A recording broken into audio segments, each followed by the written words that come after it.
All right, so we've done our regression analysis, we've checked our assumptions, but there's still the question of, is this relationship between x and y significant? Is our beta 1 coefficient actually different from 0?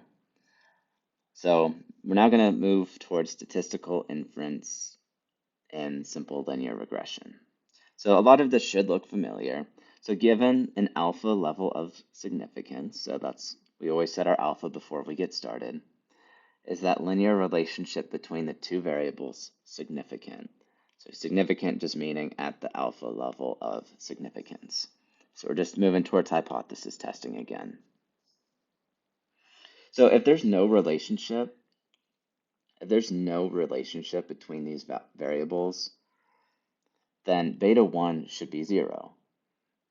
Right? That would be the same as a correlation of 0. It doesn't matter where x is moving up or down, y has no relationship to that. And so if we wanted to do a test of significance, it would be a two-tailed test with the following hypotheses. Our null hypothesis would be beta 1 is equal to 0. An alternative would be beta 1 not equal to 0. So this should make sense. We just want to see, okay, is this beta coefficient actually different from 0? Because if it is, then we might say, okay, well, this linear relationship has a non-zero correlation, a non-zero slope coefficient, and therefore we might say that the relationship is statistically significant. Of course, we could do a one-sided test, so one-sided, and that would take on two different flavors. The first would be, okay, do we actually have a positive slope? So instead of different from 0, is beta 1 specifically bigger than 0? And is there a negative slope, which would just be, is beta 1 less than 0? And of course, our null hypotheses are always the complement. So in this first case, this would be beta 1 less than or equal to 0. And in the second case, it's beta 1 greater than or equal to 0.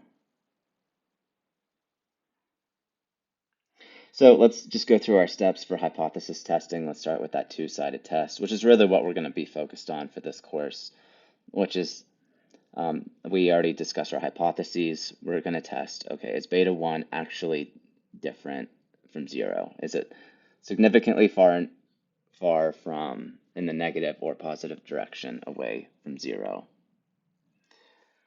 And then we always select alpha. That's nothing new. We pick that before we get started.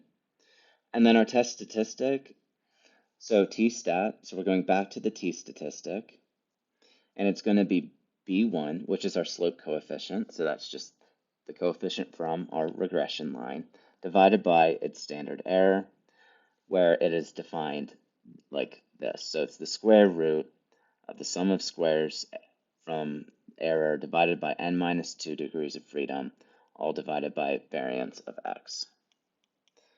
So we will get all of these things from Excel, so we don't need to worry about this too much. But again, it's SSE divided by n minus 2. Once you get that, divide by the variance of x. And then once you get that, take the square root. And then our critical value approach. So because this is two-sided, the rejection region will take on two different areas. So it's either t-stat is less than negative t n minus 2 degrees of freedom, alpha over 2. Recall that we divide alpha in half for two-sided tests. Or it's t-stat bigger than t n minus 2 alpha over 2. So it's either bigger than a positive or less than a negative, the rejection region. We divide alpha in half because it's two-sided, and we have n minus 2 degrees of freedom for this test. And then the p-value approach, so it's two-sided, which means that we multiply the probability by 2. So it's just going to be the probability of t with n minus 2 degrees of freedom is bigger than the absolute value of our obtained test statistic. That being this up here. This and this are the same. And then conclusion and interpretation. So this is the same as we've done many times before. really in the last like 5 chapters about. So if our test statistic is in the rejection region, we reject the null hypothesis and accept the alternative. Or if our p-value is less than alpha, then we reject the null hypothesis. Otherwise, we fail to reject. So either t-stat's not in the rejection region, or the p-value is bigger than alpha. And then I just wrote it out again, but for one-sided, so it's very similar. So we're going to have either or type of situation here. So we'll either have beta 1 bigger than 0 or beta 1 less than 0. So these are two different tests. So I'm going to highlight this as or, because the rest of this is largely the same. So step 2, we select our alpha. Step 3, we calculate our test statistic. No differences in steps 2 or 3. For our critical value approach, so this is kind of where this or statement is coming from. So let's say we're testing beta 1 bigger than 0. Well, then our critical value approach will be if t-stat is bigger than tn minus 2 alpha. So this is one of the differences. We're using alpha instead of alpha over 2. But let's say we're testing beta 1 less than 0.